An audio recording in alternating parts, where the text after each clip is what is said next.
suis très très heureuse de continuer notre journée aujourd'hui.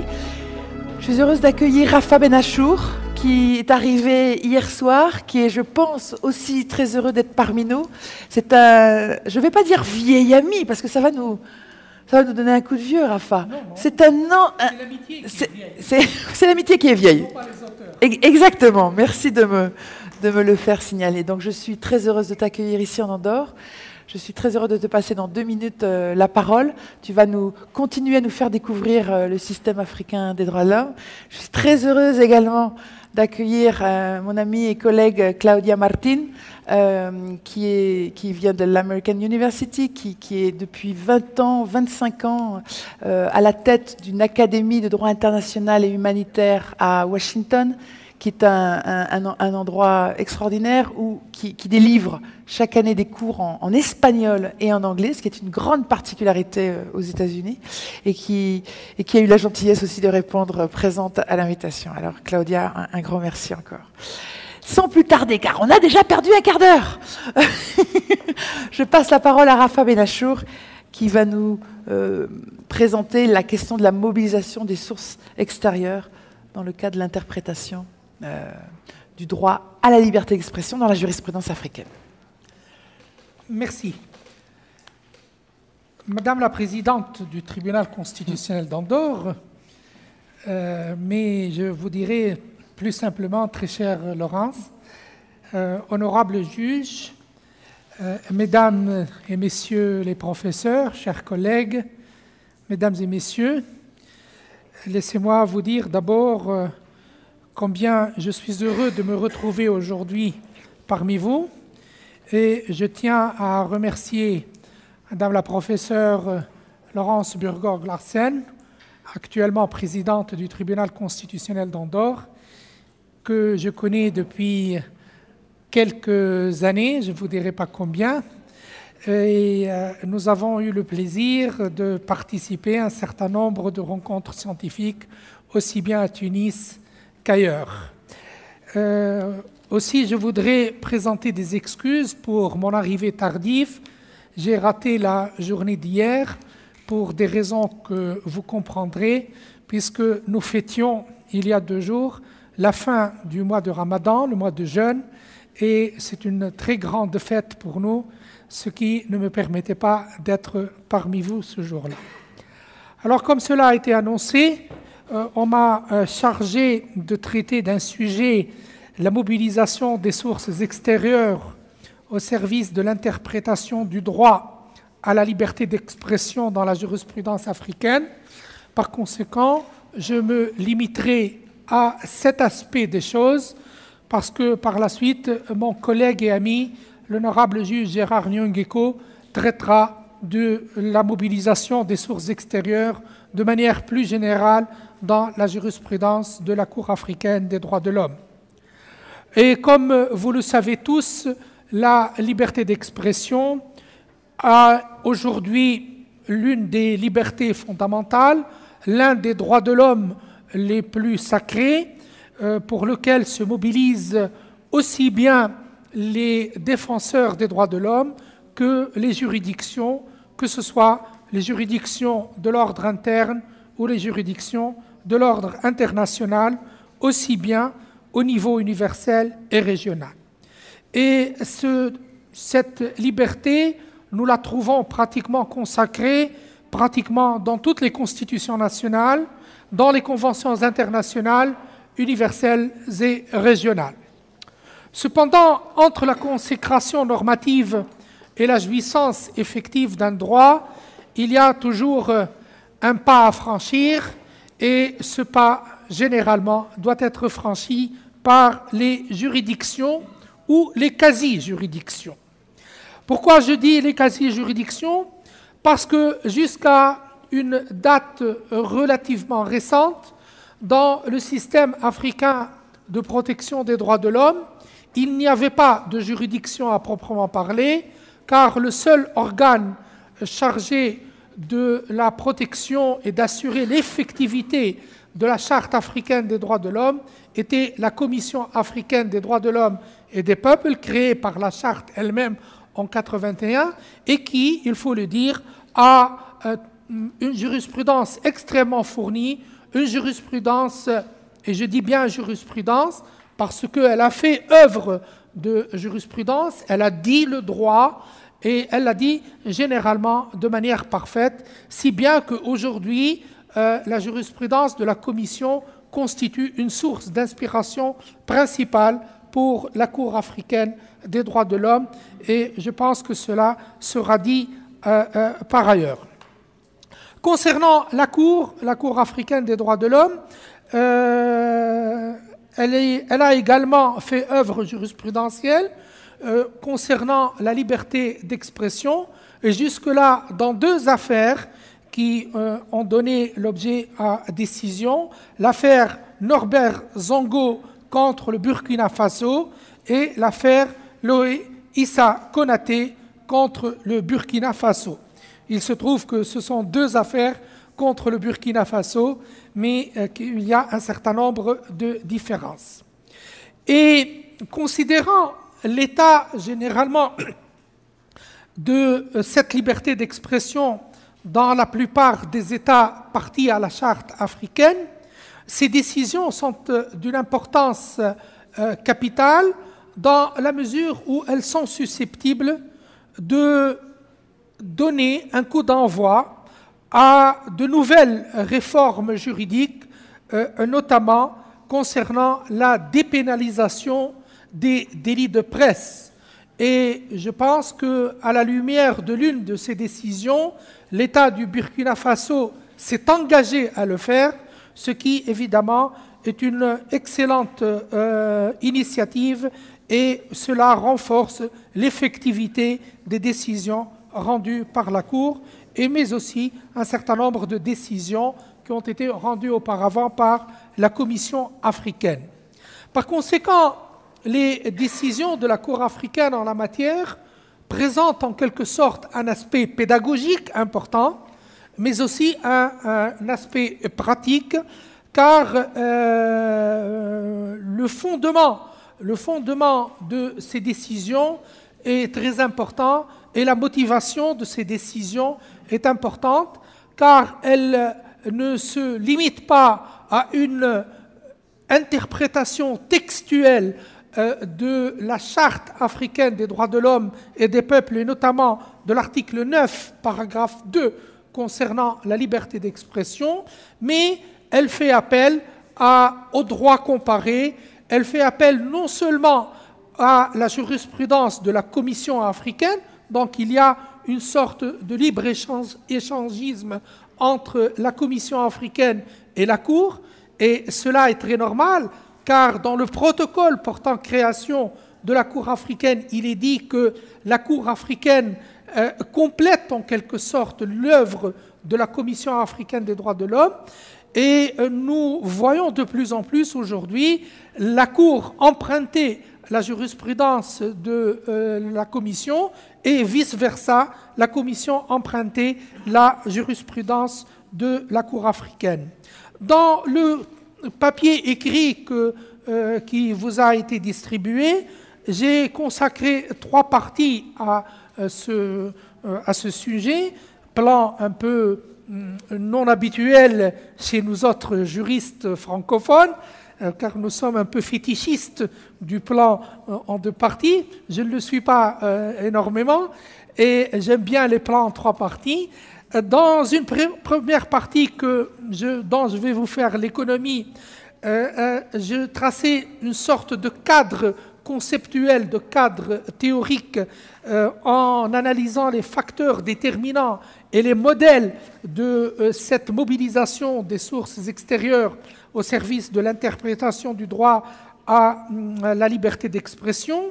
Ensuite, dans la deuxième partie, j'ai essayé de traiter de la jurisprudence de la Commission africaine des droits de l'homme, et j'ai noté à cet effet que dans un premier temps, cette jurisprudence a été en quelque sorte introvertie dans la mesure où elle s'est contentée de se citer elle-même, mais nous assistons de plus en plus à une ouverture de la Commission africaine vers d'autres jurisprudences, aussi bien la jurisprudence de la Cour africaine, ce qui est normal, mais aussi la jurisprudence d'autres juridictions internationales, essentiellement la juridiction de la Cour européenne des droits de l'homme, la jurisprudence de la Cour interaméricaine des droits de l'homme, mais très curieusement aussi parfois une jurisprudence interne de certains États. Par exemple, dans l'affaire Media Rights Agenda et autres contre Nigeria, il y a en quelque sorte les prémices d'une ouverture de la Commission. Cette affaire date de l'année 2000 et cette décision est typique de la tendance de ce que j'ai appelé l'importation indirecte, dans la mesure où la Commission ne dit pas exactement ce qu'elle a importé, mais elle le laisse entendre. Je vous lis un petit passage. La liberté d'expression est un droit humain fondamental, vital au développement personnel de l'individu, à sa conscience politique et à sa participation dans la conduite des affaires publiques de son pays. Et dans cette affaire, la Commission avait conclu au fait que le fait pour le gouvernement de l'État défendeur, c'est-à-dire le Nigeria, de prévoir des frais de pré-enregistrement et d'enregistrement ne viole pas la liberté d'expression tant que les dits frais ne sont pas des frais excessifs, tant qu'ils sont raisonnables, elle l'accepte, mais donc là, il y a en quelque sorte une appréciation d'opportunité. De même, dans toujours cette affaire, la Commission répond que la saisie de journaux critiques envers le gouvernement viole la liberté d'expression et en la matière, elle se montre extrêmement rigoureuse quant à la saisie parce qu'elle estime que la critique des personnalités publiques et que les personnalités publiques doivent accepter en quelque sorte d'être critiquées et que ce ne sont pas des personnes sacrées. La Commission ne fait pas ici, dans cette décision-là, référence à la Cour européenne. Elle aurait pu le faire, mais elle s'est contentée d'elle-même. Par la suite, dans d'autres affaires, on voit l'ouverture se dessiner. Par exemple, dans l'affaire Constitutional Rights Project et autres contre Nigeria, la Commission interprète la restriction dans le cadre des lois, comme c'est prévu dans l'article 9, paragraphe 2 de la Charte africaine, comme devant s'étendre non pas des seules lois nationales, mais en outre du droit international. Et elle conclut que l'interdiction ciblée de journaux en dehors de toute procédure légale viole la liberté d'expression. Et dans cette affaire, les principes discutés devant la Cour européenne des droits de l'homme font partie des délibérations de la Commission. Ce qui attire l'attention, c'est que la Commission se cite ici systématiquement, presque dans toutes les espèces avant cette date, mais par la suite, elle s'ouvre sur d'autres affaires, sur d'autres jurisprudences, comme je l'ai dit, de la Cour européenne, de la Commission interaméricaine, du Comité des Nations Unies sur les droits civils et politiques, et aussi sur des décisions internes.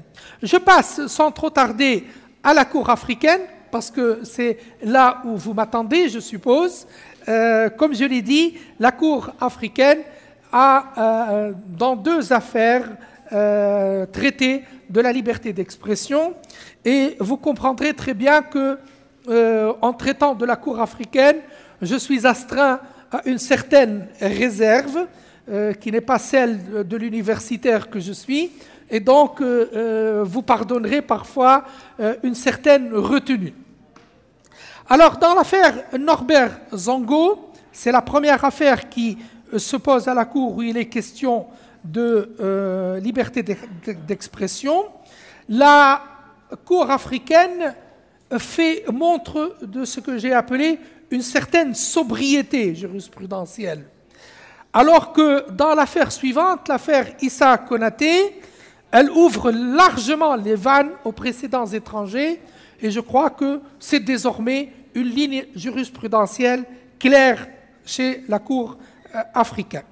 Alors dans l'affaire Zongo, concernant les questions de procédure, et notamment ces questions qui sont prévues par l'article 56 de la Charte africaine des droits de l'homme et par le règlement intérieur de la Cour africaine fait référence à un arrêt Civet contre France de la Cour européenne des droits de l'homme pour examiner la question de l'efficacité des recours internes dont l'épuisement est prescrit. Et pour le reste, la Cour examine l'entière question substantielle de la liberté d'expression sans la moindre référence jurisprudentielle, c'est-à-dire en procédant à une interprétation en quelque sorte textuelle de la Charte africaine et de l'article 9, paragraphe 2. Mais cette affaire Zongo est revenue devant la Cour concernant les réparations. Et donc, dans l'arrêt sur les réparations, l'approche de la Cour est différente de son approche quant à l'affaire au fond, dans la mesure où elle établit la responsabilité internationale de l'État, d'abord en citant l'arrêt que tout le monde connaît, en quelque sorte la Bible de la responsabilité internationale, l'arrêt usine de Chargeau de la Cour permanente de justice internationale. Ensuite, pour déterminer les bénéficiaires éligibles à la réparation, la Cour ouvre grande ouverte les portes aux précédents en citant et en faisant référence en prélude à l'arrêt Cantoral Benavides contre le Pérou de la Cour interaméricaine des droits de l'homme, puis à une abondante jurisprudence du Comité des droits de l'homme des Nations Unies, de la Cour européenne des droits de l'homme et de la Cour interaméricaine des droits de l'homme. Et en examinant les mesures nécessaires pour éviter la répétition de la violation constatée, la Cour va aussi citer à plusieurs reprises la Commission africaine, notamment dans les affaires Gabriel Chumba contre Zimbabwe ou Purohit et Moore contre Gambie. Ce libéralisme du recours au précédent dans le deuxième arrêt Zongo, c'est-à-dire l'arrêt sur les réparations, laisse penser que dans la jurisprudence ultérieure, et notamment dans l'arrêt Konaté, la référence au précédent étranger va être beaucoup plus ouverte et l'attitude de la Cour africaine va être beaucoup plus libérale. Et c'est la raison, dans le papier qui vous a été distribué, j'ai intitulé la section relative à l'affaire Konaté de la pleine expression du libre-échangisme. Évidemment, cela n'a aucune connotation pédagogique, aucune connotation, péjorative, aucune connotation péjorative. Alors, dans cette affaire Zongo, Konaté, le plaignant allègue la violation des dispositions des articles 9 de la Charte, 19 du Pacte international sur les droits civils et politiques et 66, paragraphe 2, petit c, du traité de la CEDEAO, la Communauté économique des États de l'Afrique de l'Ouest. La Cour commence par, en quelque sorte, éluder des questions de forme en se référant à son propre précédent dans l'affaire Karata Ernest contre Tanzanie pour régler la question de la modification de l'intitulé de la requête. Ensuite, une fois l'étape de la recevabilité une fois qu'elle arrive à l'étape de la recevabilité, elle va se prononcer sur le caractère outrageant de la requête, car entre autres conditions posées par l'article 56 de la Charte, la requête ne doit pas comporter des termes outrageants à l'égard de l'État défendeur. Et ici, la Cour renvoie à la jurisprudence de la Commission africaine, notamment dans l'affaire Zimbabwe Lawyers for Human Rights, qui a été citée par ailleurs. Toutefois, pour déterminer l'efficacité des recours internes, la Cour africaine, se rapporte à sa propre jurisprudence dans l'affaire Zongo. Cela est tout à fait normal. On le voit chez toutes les juridictions internationales, à commencer par la Cour internationale de justice jusqu'aux cours régionales des droits de l'homme ou les cours régionales générales. Ensuite, dans l'examen des questions de substance liées à la jouissance de la liberté d'expression, là, la Cour va faire appel à la jurisprudence comparée. Elle renvoie abondamment aux précédents de nombreux organes onusiens et régionaux des droits de l'homme, comme le Comité des droits de l'homme concernant l'interprétation du terme loi en tant que restriction, parce que l'article 9 parle dans le cadre de la loi, et donc la Cour va interpréter cette phrase dans le cadre de la loi à la lumière de ce que dit le Comité des droits de l'homme, concernant la norme qui doit être suffisamment précise, concernant la sévérité de la sanction qui ne doit pas entraver l'exercice de la liberté d'expression. Elle se réfère à la Commission africaine, toujours pour l'interprétation de ce bout de phrase dans le cadre de la loi, qui doit être entendue non seulement comme loi interne, mais aussi comme droit international. La limitation doit poursuivre un but légitime. Seules les limitations prévues par l'article 27, paragraphe 2, sont autorisées, 27, paragraphe 2 de la Charte. La limitation doit être nécessaire et proportionnelle au but poursuivi.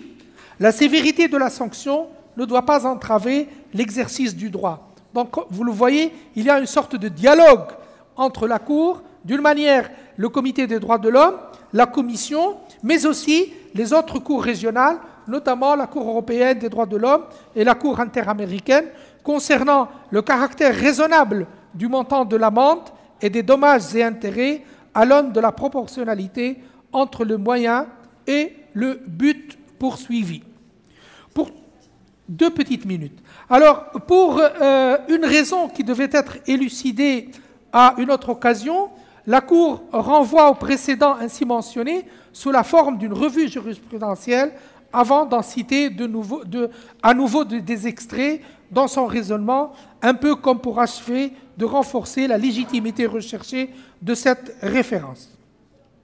En adoptant la position selon laquelle les lois sur la diffamation doivent constituer le dernier recours et seulement en cas de menace sérieuse à la jouissance des autres droits, la Cour se réfère aux arrêts l'I2 contre France et l'IHCO contre Ukraine de la Cour européenne des droits de l'homme.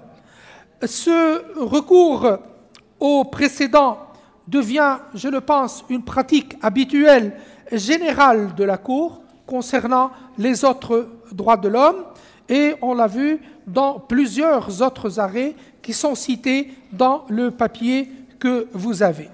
Pour conclure, Madame la Présidente, je vous dis que, en se prononçant sur les questions relatives à la liberté d'expression protégée par l'article 9, paragraphe 2 de la Charte, la Commission et la Cour africaine ont adopté en général une tendance plutôt très libérale.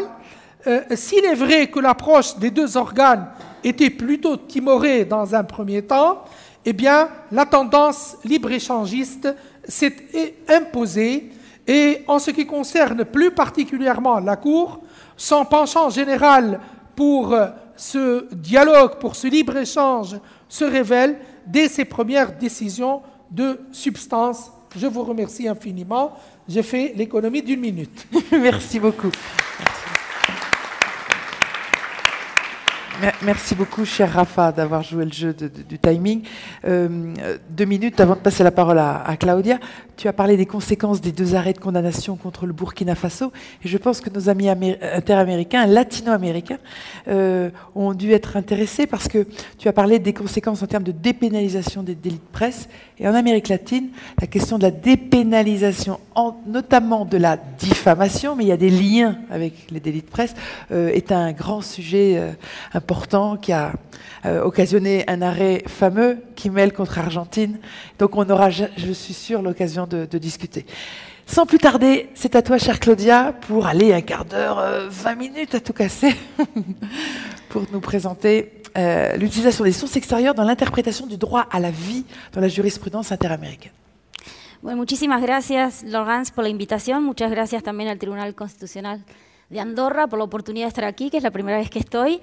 También por la oportunidad de compartir con mis colegas de América Latina. Yo hace muchos años que vivo en Estados Unidos y no tengo a veces tantas oportunidades de estar con ellos y también de haberme hecho hablar francés con los colegas africanos. Entonces, una gran oportunidad para este intercambio. Voy a tratar de hablar despacio. Antes de hablar del tema del derecho a la vida, me parece importante hacer algunas referencias a la práctica de la Corte de la utilización de las fuentes externas, porque hasta ahora no hemos discutido mucho las críticas, y yo creo que es importante que, además de hablar de las cosas positivas, también hablemos de las críticas, porque todos conocemos que las prácticas de muchos de estos tribunales, especialmente en el caso de la Corte Interamericana, han sido sujetas a muchas críticas. Entonces me gustaría hacer algunas consideraciones y después pasar al derecho a la vida.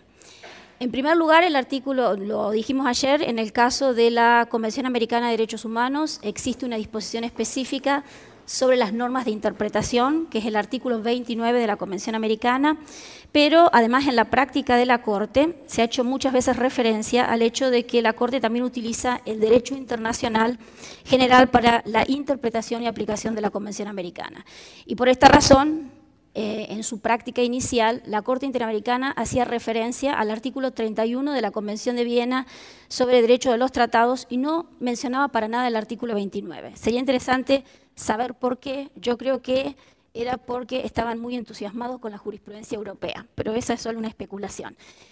Posteriormente, la Corte empezó a darle más fuerza al artículo 29 y a utilizarlo más como fuente de interpretación y también de movilización de fuentes externas para interpretar la Convención Americana.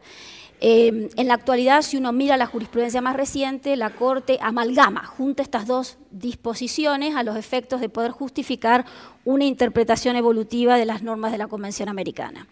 Sin embargo, me parece que es muy importante que miremos una diferencia que no se ha mencionado entre las dos disposiciones. Espera, Claudia, creo que hay un problemita con la... ¿No se escucha? No. Sí, se escucha, pero creo que se te está moviendo. ¿Mucho? Ahora sí.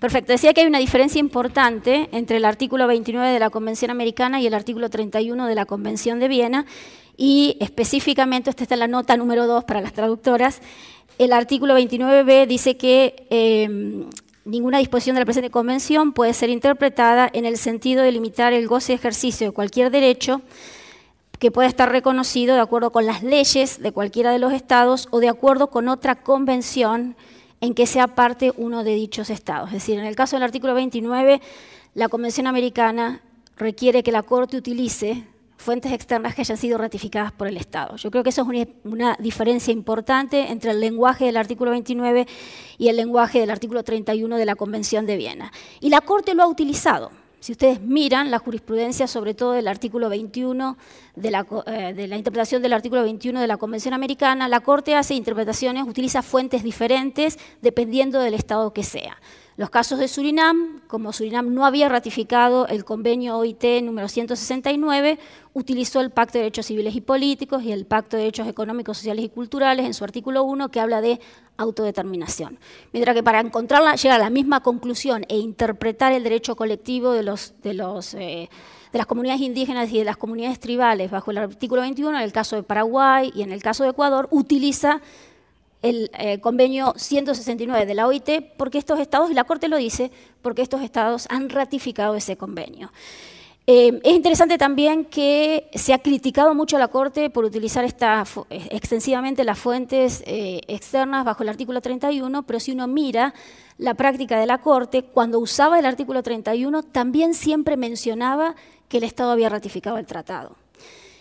Quizás porque en esos casos siempre hacía referencia, o particularmente hacía referencia a dos tratados que han sido extensivamente ratificados, que es la Convención de los Derechos del Niño, para interpretar el artículo 19, y la Convención de todas formas de discriminación contra la mujer, que también ha sido ratificado extensamente. Entonces, con esto quiero decir que el tema de la ratificación, y quizás vuelvo a lo que mencioné ayer, el tema de la ratificación de los tratados como una razón y justificación para utilizar fuentes externas está presente en la jurisprudencia de la Corte. Me parece que es una cuestión también diferente con la jurisprudencia europea, donde tengo entendido que el artículo 31 se usa de una forma más extensiva y sin hacer, incluso justificando que se utilicen fuentes que no hayan sido ratificadas por el Estado. Segundo punto importante, la Corte utiliza mucho el soft law.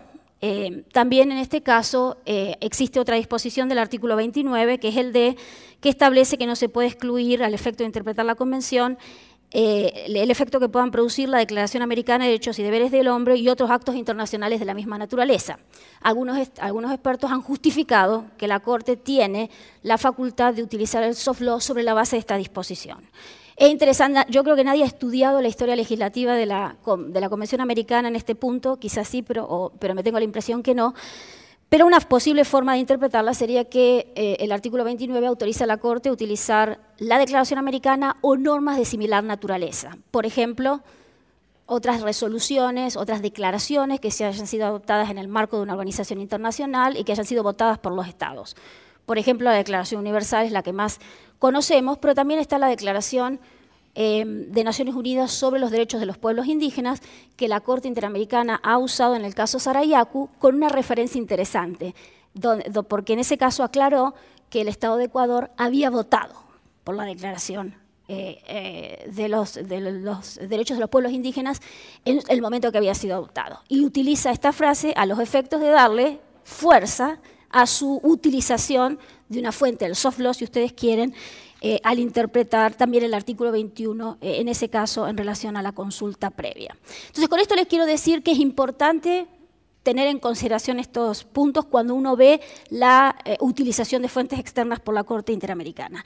Otro punto importante es que la Corte ha hecho mayor referencia al consenso regional más recientemente, y esto tiene que ver por lo que explicaban ayer especialmente Eduardo Ferrer, que obviamente hoy los tribunales nacionales en América Latina utilizan mucho más la jurisprudencia de la Corte, y eso le da a la Corte la facilidad también de establecer este diálogo con los tribunales internos y también justificar que adopta decisiones que todo el mundo ya ha aceptado. Lo ha hecho específicamente en 3 puntos que son importantes para la jurisprudencia interamericana: la compatibilidad de las leyes de amnistía, la consulta previa en el caso de extracción de recursos naturales en territorios ancestrales indígenas o tribales, y posteriormente, en un caso que ha sido bastante controversial, que lo mencioné ayer, que es el caso Artavia, para justificar que la posición de Costa Rica de prohibir la inseminación in vitro digamos, no era compatible con la Convención Americana, y utiliza el consenso regional en ese caso como una de las formas de justificación para decir, en la mayoría de los países en América Latina esto se autoriza, entonces definitivamente la interpretación de Costa Rica no es compatible con ese consenso regional. Quiero mencionar, aunque no tengo tiempo porque me parece importante, que sin embargo, cuando el consenso no existe, la Corte también ha dicho, en ciertas circunstancias, aunque no exista consenso, la Corte todavía tiene la fuerza de establecer ciertas interpretaciones de la Convención Americana, y lo ha hecho al crear la categoría de orientación sexual como una de las categorías prohibidas de discriminación.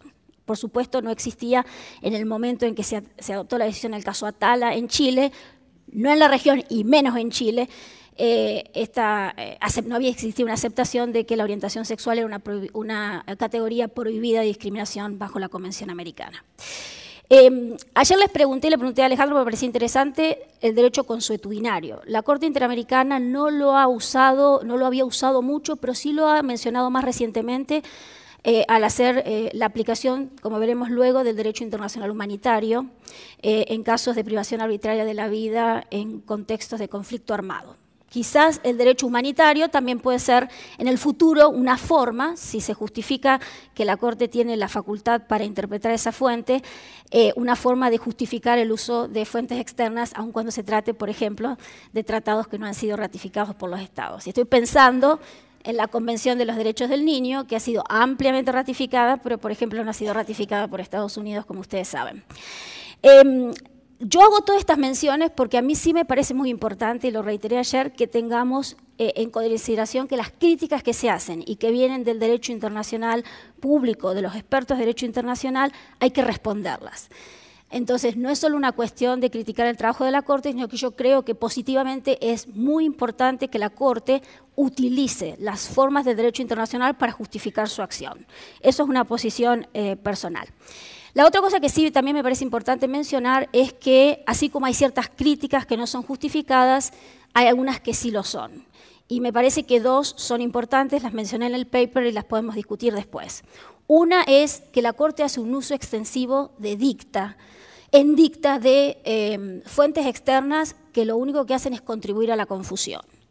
Alejandro ayer mencionaba que una sentencia de la Corte Europea, donde la Corte sigue también, parece que está siguiendo a la Corte Interamericana en esta práctica de citar 18 fuentes diferentes, y en realidad lo que termina pasando es que es muy difícil finalmente interpretar cuál ha sido la fuente que en realidad le ha dado interpretación a la Convención Americana. En el caso de la Corte todavía es más interesante porque la Corte cita 18 fuentes y concluye diciendo que interpreta la disposición de la Convención Americana sobre la base de un tratado que ha ratificado el Estado. Es decir, que no necesitaba realmente hacer toda esa lista extensiva de fuentes en dicta que finalmente contribuye nuevamente a la confusión, y la confusión en la comunicación de una sentencia me parece una cuestión negativa para el trabajo que hace la Corte. El segundo punto es que la Corte en la actualidad ha empezado a establecer o a desarrollar ciertos principios de interpretación, ha concluido que al interpretar la Convención Americana, que ciertas interpretaciones que inicialmente se habían hecho sobre la base de la utilización de ciertos tratados ratificados por el Estado, hoy constituyen una interpretación general.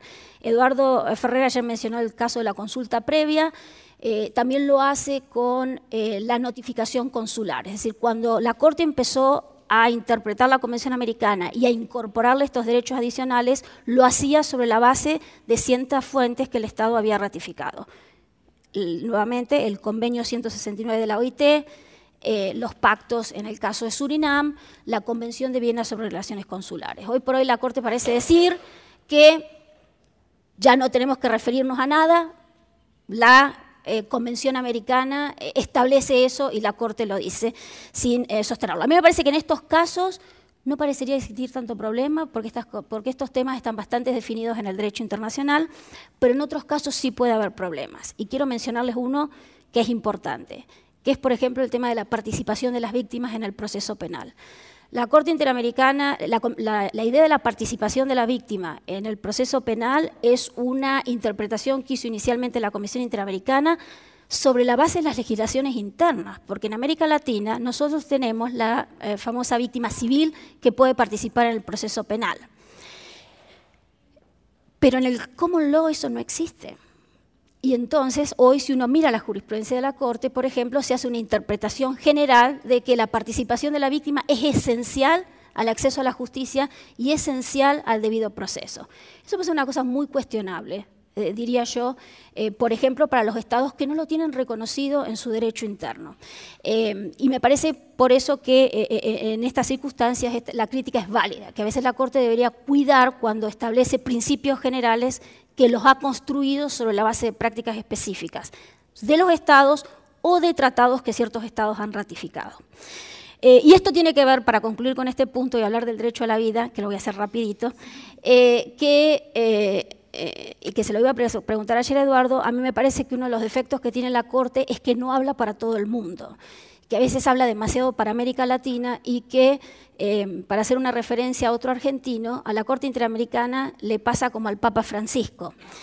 Le faltan clientes y los que tiene hay que cuidarlos. Entonces, si no construye una jurisprudencia que le hable a todos, tiene siempre el riesgo de que los clientes se escapen.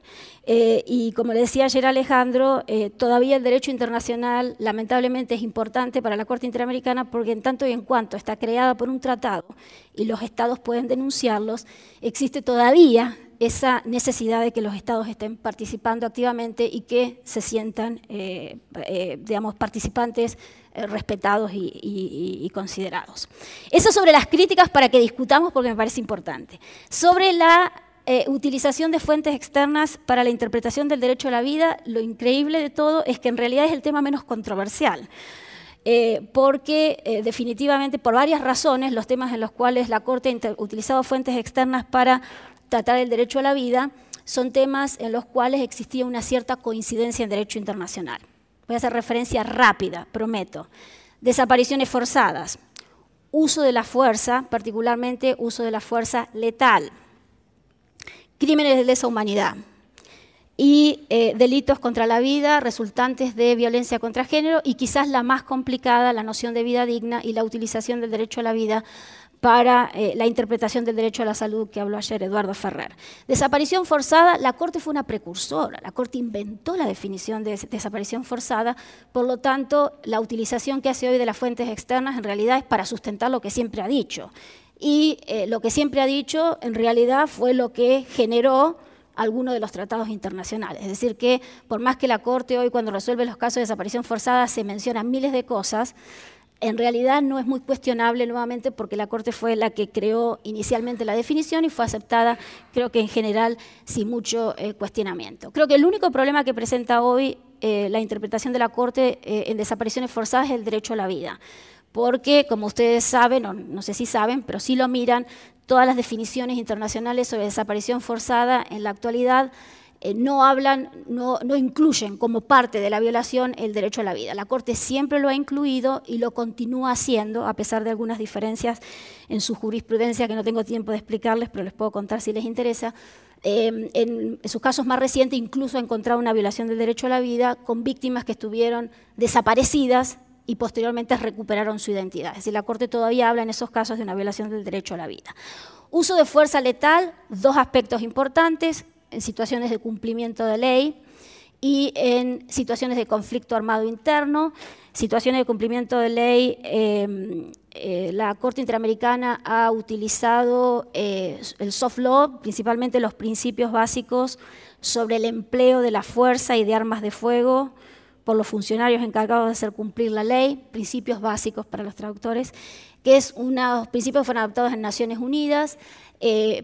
Utiliza estos principios principalmente para hablar de la necesidad, de la absoluta necesidad para justificar la fuerza letal, cuando tiene que determinar si hay una privación arbitraria de la vida. En este tema creo que hay cero controversia porque hay, volviendo a lo que dijo ayer Alejandro, hay lagunas, me gustó, no lo puse en el paper, pero te voy a citar, hay lagunas, en realidad está muy mal reglamentado en todas las jurisdicciones en América Latina y horriblemente reglamentado en Estados Unidos también. No sé si ustedes han visto los incidentes de lo que ha sucedido ayer y hoy. Uno de los problemas que tiene Estados Unidos es que tiene muy mal reglamentado el uso de la fuerza letal en situaciones de cumplimiento de la ley. Entonces yo creo que en ese sentido la Corte está protegida porque como no hay a dónde ir, quizás lo único que hay es esto y nadie todavía lo ha cuestionado. En el caso de conflicto armado, la Corte es una precursora también en este tema que ha utilizado el derecho internacional humanitario para poder determinar en el caso de un conflicto armado si existe privación arbitraria de la vida. La Corte lo hace desde el caso de las Palmeras, es un caso muy viejo, de la Corte Interamericana, lo ha continuado haciendo en años recientes y también ahora ha incorporado la utilización del derecho consuetudinario en sus decisiones más recientes sobre Colombia. Por supuesto, los casos, en el caso del sistema interamericano, son los casos de conflicto armado que incluyen a Colombia a Perú en su momento y también en algunos casos Guatemala y otros países que tenían un conflicto armado interno. Esto no está cuestionado por nadie, es más, está aceptado por todos. Hasta la Corte Internacional de Justicia lo ha dicho en sus opiniones consultivas, en sus casos contenciosos, lo aceptan los Estados Unidos, todo el mundo habla de la famosa lex specialis y en realidad la Corte Europea era la más criticada porque no lo hacía. Es decir, que todo el mundo en esto está de acuerdo, no hay ninguna controversia. Crímenes de lesa humanidad, 2 palabras sobre eso muy interesantes. La Corte Interamericana ha utilizado fuentes externas, en particular fuentes del derecho penal internacional, a los efectos de caracterizar ciertas violaciones graves del derecho a la vida como crímenes de lesa humanidad. ¿Por qué lo ha hecho? ¿Y por qué no lo han cuestionado? Yo creo que el único Estado que lo ha cuestionado ha sido Colombia, en el caso de Manuel Cepeda, donde dijo, la Corte no tiene la posibilidad de hacer esto, no tiene ninguna competencia para utilizar el derecho penal en el marco interamericano, el derecho penal internacional, porque las responsabilidades son diferentes. Una cosa es el derecho penal internacional que establece responsabilidad individual, otra cosa es el derecho internacional de los derechos humanos. La Corte lo ha hecho por 2 razones, creo. Una que es clara y una que no es tan clara.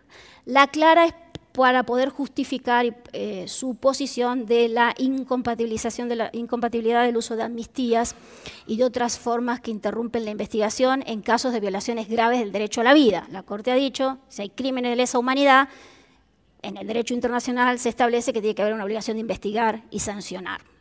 La segunda, y creo que es histórica, y quizás me pueden corregir Sergio y Eduardo, porque esto es solo una interpretación de leer las sentencias, y que yo creo que en algún momento de la historia de la Corte había un interés en desarrollar la noción de responsabilidad agravada, y que entonces para poder avanzar en esta noción, que tenía por supuesto como objeto hacer una condena más enfática, que incluso se pudiera traducir quizás en reparaciones más grandes, la Corte tenía que definir que ciertos derechos o la violación de ciertos derechos, por ejemplo el derecho a la vida, eran crímenes de lesa humanidad.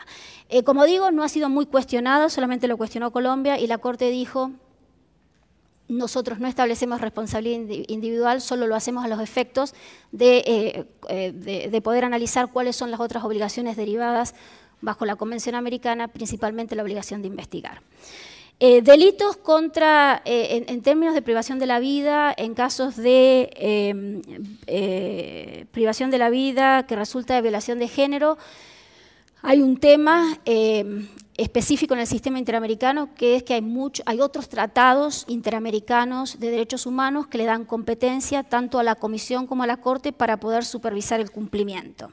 En este caso, estos tratados, por supuesto, si le dan la capacidad a la Corte para que los aplique y encuentre violaciones, pues no existe ningún problema de que también los use para interpretar la Convención Americana, y la Corte lo hace constantemente en casos de violencia de género para crear una obligación reforzada. Utiliza la Convención Interamericana de Belén do Pará, sobre todo las formas de eliminación de violencia contra la mujer, a los efectos de crear una responsabilidad reforzada cuando interpreta el artículo 4 de la Convención Americana. Y por último, y lo termino, un minuto, voy a hablar del derecho a la vida digna, porque este sí ha sido muy criticado. El derecho a la salud no voy a decir nada porque ya lo dijo ayer Eduardo y después podemos seguir discutiendo. El derecho a la vida digna es interesante porque la Corte también lo elabora a partir del artículo 4 de la Convención Americana y establece que bajo las obligaciones positivas de la Convención, las obligaciones positivas de proteger el derecho a la vida, bajo el artículo 4, existe una obligación de ofrecer, en ciertos casos, condiciones dignas de vida. Y construye esta noción de vida digna a partir del protocolo de San Salvador que mencionó ayer Eduardo y también la Convención 169, también utiliza el Pacto de Derechos Económicos, Sociales y Culturales. Esto ha sido muy criticado porque obviamente dentro de la noción de vida digna la Corte incluyó el derecho a la salud, el acceso al agua, el acceso a la alimentación. Entonces, entendido, esto fue muy criticado en Estados Unidos, por eso lo quiero mencionar, porque por supuesto los expertos decían ahora entonces cuando un individuo no tiene acceso al agua, entonces se viola el derecho a la vida digna bajo el artículo 4. A mí me parece que se puede hacer una interpretación más estricta y espero que es lo que la Corte haya tratado de hacer. Y es que la Corte construye la noción de vida digna en relación a un grupo muy vulnerable, a un caso muy específico, que era el caso de comunidades indígenas. que estaban particularmente muy desprotegidas en el caso de Paraguay, porque eran comunidades que al no tener acceso a sus tierras o haber sido desplazadas de sus tierras ancestrales, vivían en condiciones infrahumanas. El Estado había asumido además en algunos casos ciertas obligaciones de proveerles servicios y no lo hacía. Es decir, que el caso de la noción de vida digna, quizás interpretado estrictamente a grupos muy vulnerables, podría funcionar, mientras que si se utiliza más extendidamente puede crear algunos problemas de interpretación. Conclusión, se puede criticar la forma que la Corte utiliza las fuentes, hay varias razones, hay formas de justificarlo, a mí me interesa mucho la forma, quizás no coincido con el resultado, mis críticas a veces son a las formas, pero en el caso de derecho a la vida, como verán, en realidad no hay mucho para criticar porque existe un cierto consenso que al menos los temas más importantes, el uso externo de las fuentes por la Corte Interamericana es aceptado. Muchas gracias. Muchísimas gracias, Claudia. En réalité, il y a un lien entre ces deux communications. Rafa, tu as traité la liberté d'expression dans le système africain et Claudia nous a montré ce qu'était la liberté d'expression d'une professeure, d'une académique qui garde sa liberté critique, d'analyse critique positive, constructive. Et je suis sûre, et je vois déjà Sergio lever la main, qu'il y aura déjà beaucoup de débats. Donc Sergio García Ramírez, est-ce qu'il y aura d'autres personnes? Luis López Guerra, de momento tenemos dos. Sergio. Alors. Génial. Sí. Un poco de agua antes. Sí. Muchas gracias. Felicidades por ambas ponencias, espléndidas ponencias. Debo decir que para mí este encuentro ha sido particularmente satisfactorio por muchos conceptos, pero entre otros por lo que me ha transmitido acerca de la experiencia de África en general, de la Corte Africana y de algunos estados africanos. No es tan fácil para nosotros, latinoamericanos, estar tan enterados, tan pendientes, tan informados sobre la situación de África como puede serlo acerca de otras situaciones. Entonces yo agradezco mucho el suministro de información y de conceptos que nos hacen nuestros colegas africanos. Sí se oye, ¿verdad? Bueno, ¿sí? Bien. En cuanto a la estupenda ponencia de Claudia Martín, que también agradezco, ella se iba a referir, según manifestó, al derecho a la vida. También se ha referido, o me referiré yo en todo caso, al derecho de la vida de la Corte Interamericana. No es que le haya negado este derecho a la vida, pero hay que entender de qué manera está viviendo su circunstancia la Corte Interamericana, de qué manera puede vivirla, y esto contribuye a comprender mejor, ella lo comprende muy bien, la jurisprudencia de la Corte Interamericana. Ha tocado, doña Claudia, una serie de puntos que son de enorme importancia, de enorme relevancia, de cuya exposición yo desde luego aprendo mucho y la agradezco, porque convengo con ella en que no solamente se deben destacar aquellos aspectos que nos parecen muy positivos o que generalmente han parecido muy positivos, sino aquellos otros que pueden ser cuestionados, que son cuestionables y sobre los cuales hay que reflexionar. El uso del soft law, bueno, me voy a ir un poco según el orden de aparición en la escena y hasta donde pueda, sin tratar de extenderme demasiado. El uso del soft law por parte de la Corte Interamericana en su inicio no fue tan intenso. Más recientemente lo ha sido. Lo ha sido quizá porque la Corte, quizá no estoy tratando de interpretar a la Corte de hoy, estoy recordando un poco a la Corte de ayer y a partir de ella entender a la Corte de hoy.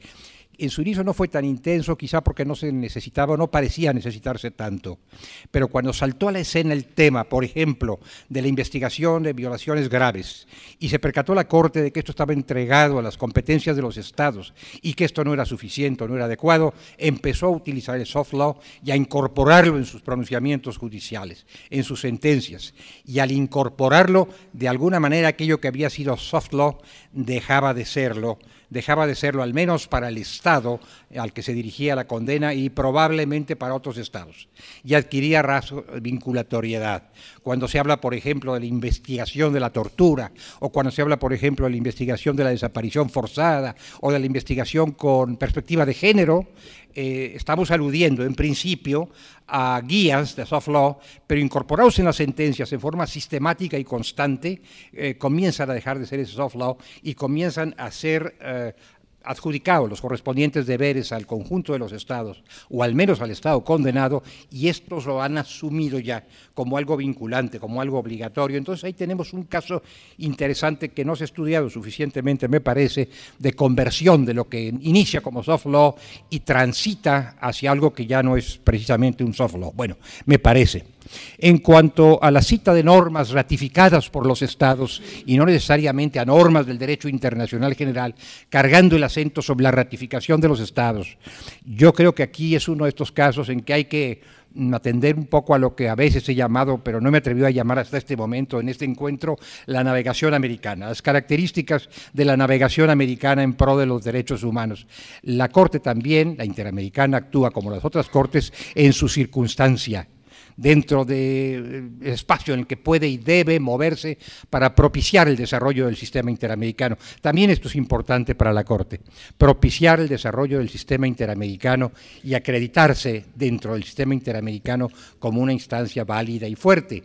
Y entonces parece natural que les esté recordando constantemente a los estados americanos lo que ellos ya han tenido como vinculante, como obligatorio, lo que ellos ya han asumido, sin internarse en otras zonas de debate que pudieran debilitar la presencia de la Corte frente a esos estados, me parece.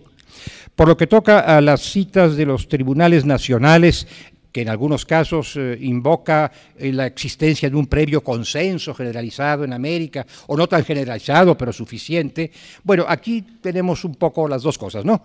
La cita de esos consensos nacionales que asume la Corte y luego proyecta hacia el resto de los estados, o las iniciativas de la Corte cuando no hay tales consensos para formar los consensos, para intentar los consensos que efectivamente en muchos casos se han logrado formar. Por lo que hace al derecho consuetudinario, bueno, aquí yo distinguiría entre el derecho consuetudinario internacional, que efectivamente no es el más socorrido por la jurisprudencia de la Corte, y el derecho consuetudinario nacional, o de fuentes nacionales, de fuentes locales. Sé que son dos cosas totalmente distintas, pero me gustaría enfatizar sobre la segunda, porque la Corte finalmente lo que ha hecho ha sido, en cuanto a la segunda, reivindicar los usos y costumbres de los pueblos indígenas. Y esta ha sido, me parece, una aportación muy notable, muy interesante por parte de la Corte Interamericana, que ya se ha acreditado en los más de los casos, o en la totalidad de los casos que han tenido que ver con pueblos, comunidades o individuos pertenecientes a pueblos y comunidades indígenas. Luego van las críticas justificadas. Yo creo que todas las críticas que ha formulado Claudia son atendibles y creo que todas merecen una reflexión y una meditación, y estoy tratando de colaborar a ella de alguna muy modesta manera, pero todas deben ser atendidas. Ella, sin embargo, se refirió a algunas que le parecen más justificadas que otras, las otras quizá no tan justificadas, no tan justas, pero las que ella estima justificables. Esta cita de un gran número de fuentes en un momento dado, esta convocatoria a muchas normas como para apoyarse con un gran conjunto, como cuando uno sale a librar una gran batalla y quiere verse rodeado de aliados, sea que vayan a combatir, sea que no vayan a combatir, pero es muy estimulante verse rodeado de aliados. Yo creo que efectivamente a veces acumula invocaciones, pero tal vez lo hace con el propósito de, hablando para su clientela, no para todas las clientelas, sino para su clientela, demostrarle que hay esto que llamábamos hace un momento un consenso ya no de jurisprudencias, sino normativo, que puede en un momento dado identificar la fortaleza de un tema. Uno puede hacer el análisis de cada una de las normas citadas y puede ver que algunas son más vigorosas que otras, pero el gran conjunto suele ser impresionante y no falaz, además, no falaz, sino veraz en su gran conjunto, como cuando habla del principio de igualdad, de la no discriminación, que cita, invoca 30 o 40 tratados internacionales. Bueno, esto resulta muy impresionante. Los 30 o 40 sí se refieren al tema, unos con más fuerza, otros con menos fuerza, pero finalmente el gran conjunto avala la posición de la Corte frente a la clientela para que la Corte habla. Es fascinante el tema de la participación de las víctimas en el proceso penal. En realidad, ahí la Corte, me parece, bueno, en esa etapa sí tuve alguna injerencia en la reflexión sobre estos temas, me parece que ha sido muy cautelosa, porque habla efectivamente de la necesaria participación de la víctima en todo el curso del procedimiento, pero no dice en qué va a consistir esa necesaria participación de la víctima, y no lo dice o no lo decía, no sé si ya lo dice ahora o lo dirá el día de mañana, y no lo dice justamente por las muchas diferencias que existen en la legislación latinoamericana. Pero como está hablando para un continente que está asumiendo el principio acusatorio, y dentro del principio acusatorio está asumiendo la presencia de la víctima, está rescatando a ese personaje olvidado del drama penal que es la víctima, habla en términos generales, a voz en cuello, pero en términos muy generales. Dice: la víctima debe participar, no se le puede postergar más. ¿Y participar en qué? En todo el curso del procedimiento. ¿Pero cómo? Bueno, este cómo tiene que ser ponderado interiormente. Los estados habrán de ponderar el cómo, pero tiene que participar. Entonces, lo que quiere hacer es poner la pica en Flandes de la participación de la víctima, que tiene que haberla, cuando define inclusive el debido proceso, en algún caso colombiano, o últimamente, si no recuerdo más, de la opinión consultiva número 22, pero en todo caso en algún caso colombiano, dice, bueno, dentro de las disposiciones, los lineamientos del debido proceso, figura la participación creciente y en todo caso real de la víctima en el curso del procedimiento. Hasta ahí llega la Corte, pero finalmente, insisto, lo que ha querido establecer es que la víctima debe estar presente y no ausente, que no puede marginarse como se solía marginar a la víctima del procedimiento penal, y está hablando para un continente que asume el principio acusatorio en el proceso penal. Dijo también doña Claudia, y yo lo suscribo, que si uno escucha lo que dice la Corte parece que no habla para el mundo entero. No habla para el mundo entero, aunque sí habla para el mundo entero, porque cualquiera puede leer sus determinaciones que están influyendo sobre la jurisprudencia genérica, que están influyendo sobre el derecho internacional, pero sí es cierto, habla sobre todo para América Latina, porque para América Latina tiene que hablar la Corte. Esa es su clientela y tiene que retener a América Latina. Esto parece no muy complicado, por ejemplo, parece, no soy un experto, para el sistema europeo. Los europeos se han movido con mucha inteligencia, con mucha cordura, con su principio de criterio racional o nacional de apreciación, pero los latinoamericanos tenemos que consolidar el sistema y por lo tanto tenemos que hablar mucho para el sistema, porque no podemos ignorar que algunas piezas del sistema se nos han ido y otras se han debilitado, y por lo tanto conviene no perder esto de vista en aras de un ecumenismo que desde luego es satisfactorio, pero que podría ser menos procedente en un momento dado de la historia del sistema interamericano que hablar directamente a la clientela de la Corte Interamericana. Querido Sergio. ¿Hasta aquí llegó? Es que ya hemos tenido un poco de retraso. Bueno, hasta aquí llego, continuaré mi conversación con Claudia y con los colegas, Sergio, en la medida en que ellos lo permitan. Muchas gracias. Sí, muchas gracias por tu contesta, que es algo muy importante para nuestro entendimiento de todo el sistema. Es que tenemos que escuchar también a Luis y Eduardo, y por favor, la cuestión restringida para que haya discusión, porque ya tenemos retraso con la pausa café. Lo siento. A ver, Luis.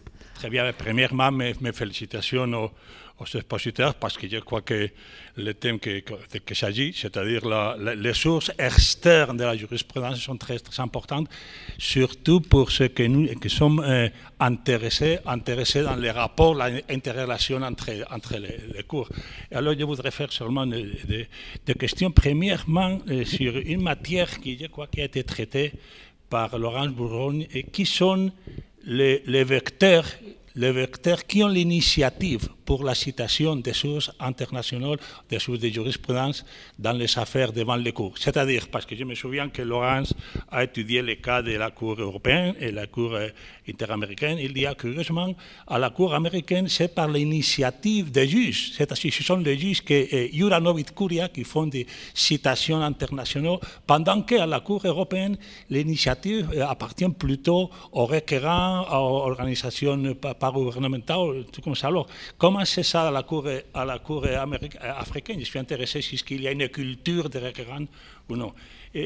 Sobre el segundo tema de citas, yo quería también preguntar hasta qué punto es útil como fuente externa a un tribunal internacional la cita de jurisprudencia de tribunales supremos y constitucionales nacionales. Quiero decir, por ejemplo, muchas veces se cita la jurisprudencia del Tribunal Supremo norteamericano. Muy bien. Se cita la jurisprudencia del Tribunal Supremo norteamericano, pero naturalmente el Tribunal Supremo norteamericano no interpreta derechos humanos, interpreta los derechos fundamentales de la Constitución norteamericana, que están en un contexto concreto, en unas definiciones, en un orden jurídico concreto, y que por lo tanto no tienen vocación de derechos universales, sino de derechos nacionales. Es decir, una Constitución es una Constitución para el país, no es la Declaración Universal de Derechos Humanos. A mí me preocupa hasta qué punto la utilización de fuentes de jurisprudencia nacional puede suponer una desviación de los objetivos normales de la jurisprudencia internacional, que no tiene que perseguir finalidades políticas o culturales de un país, sino que tiene que perseguir la defensa de valores que se entienden universales de todas las personas. Es decir, un tema que a mí eso me preocupa, y si pudieran darme alguna nota sobre esto, la verdad es que se lo agradecería. Gracias, Luis. Y vamos a escuchar la última pregunta para después dar la ronda a las contestaciones. Eduardo.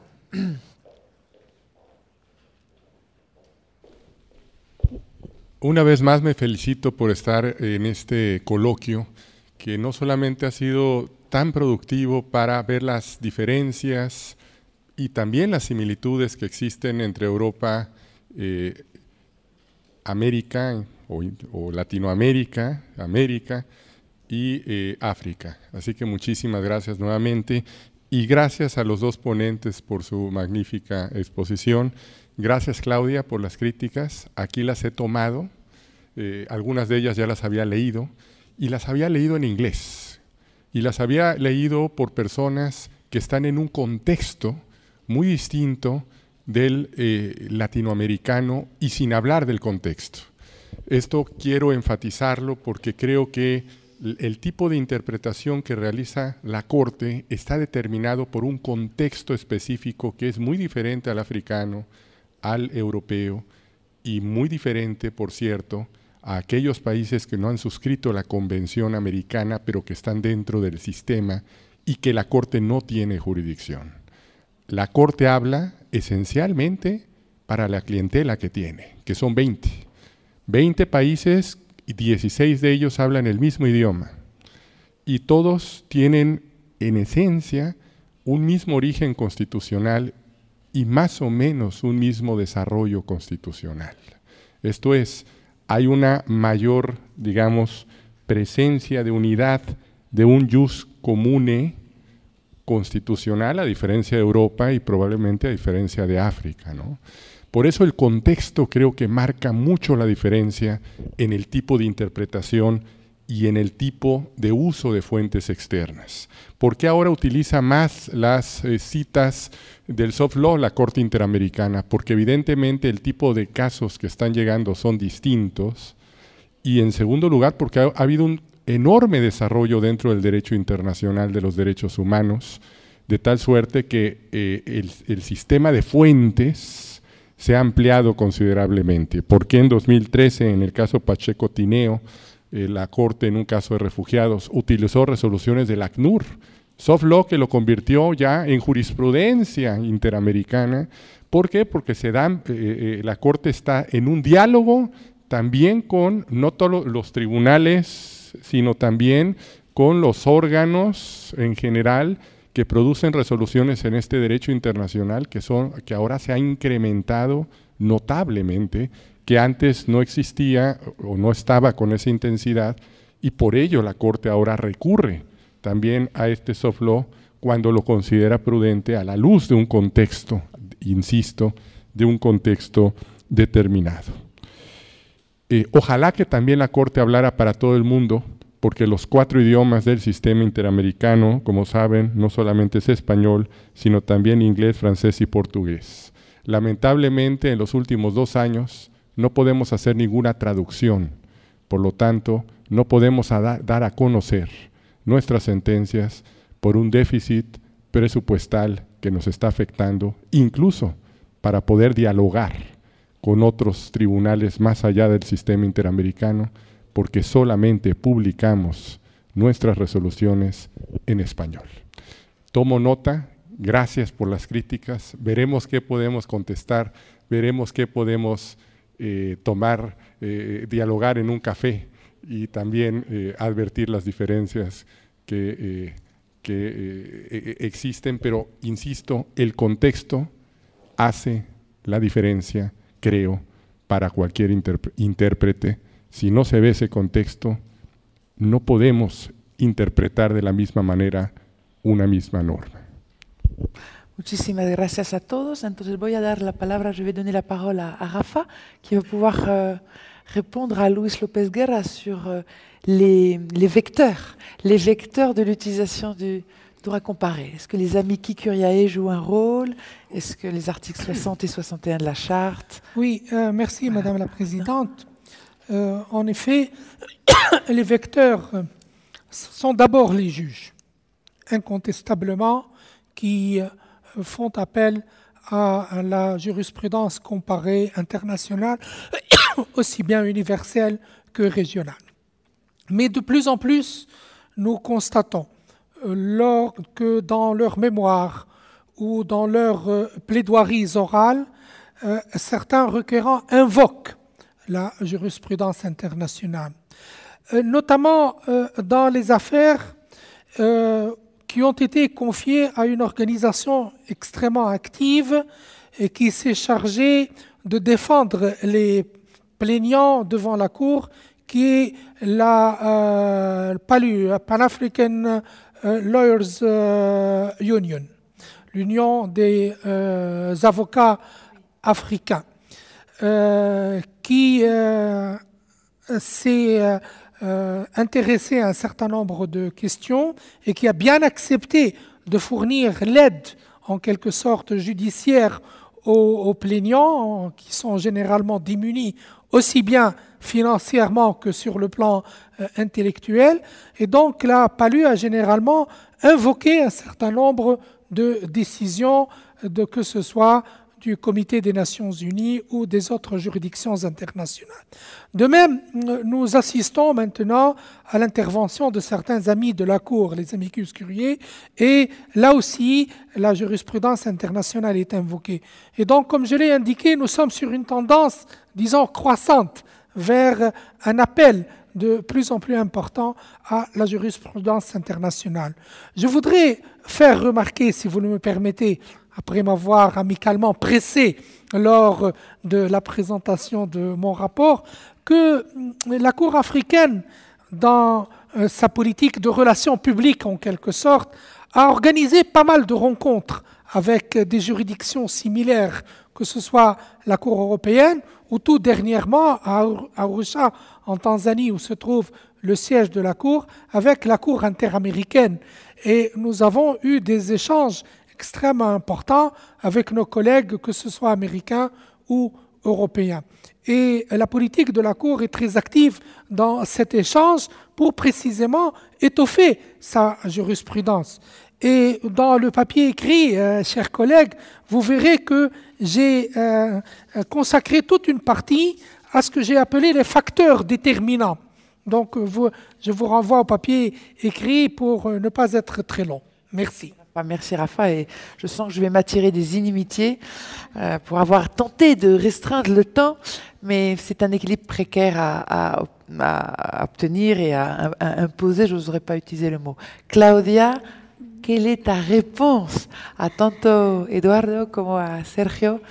Primero voy a contestar la que es fácil, que es tu pregunta, de dos maneras. Uno es en términos de la iniciativa en el sistema interamericano. No es que he estudiado todas las presentaciones y las ONGs, las organizaciones, casi todo el litigio en el sistema interamericano está adelantado por organizaciones de la sociedad civil, mucho más que en Europa, donde ustedes tienen abogados más especialistas y eso que llevan las causas. La Corte tiene, y los jueces tienen mucha iniciativa, la Corte, no sé, mucha iniciativa. Yo diría a veces demasiado. Por eso el tema, yo creo que por eso también genera un poco la controversia de qué fuente se utiliza, porque yo no desconocía, hasta que Alejandro ayer lo mencionó, que en la Corte Europea no tiene iniciativa la Corte, sino que es lo que se menciona supuestamente en las partes. Yo creo que en la Corte Interamericana debe haber, me corrigen, pero debe haber un 80-20 o un 70-30, así que la Corte tiene una iniciativa muy fuerte. En relación, por eso creo que hay que pensar cómo lo hace y por qué.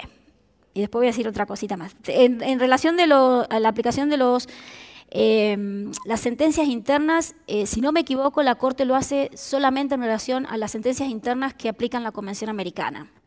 Por ejemplo, y para sostener temas que son controversiales. Por ejemplo, la incompatibilidad de las amnistías. Eventualmente, la Corte empezó a sostener, por ejemplo, en un caso complicado por el país de que se trataba y por la resistencia interna y por una decisión contraria de la Corte Suprema de Brasil. Yo creo que la Corte ahí saqueó toda la artillería y puso todas las decisiones de derecho interno que efectivamente habían determinado la incompatibilidad de las amnistías en ciertos casos de violaciones graves de derechos humanos. Entonces me da la impresión que no utiliza decisiones en el aire, sino decisiones que ya interpretan la Convención favorablemente, obviamente, a la interpretación que quiere hacer la Corte. Última cosa, porque no tenemos tiempo y podemos seguirlo discutiendo en otro contexto, es que yo creo que mi crítica al trabajo de la Corte a veces no es el fondo o el resultado, sino la forma. Y sí me parece que aunque tenemos que hablarle a los clientes, como dije antes, hay que tratar de tener más clientes. Y algunas de las interpretaciones de la Corte a veces son de una naturaleza que para un abogado del common law significarían, por ejemplo, que yo no digo, Estados Unidos va a ser difícil que ratifique la convención, pero digamos Canadá, que podría ser un cliente más factible.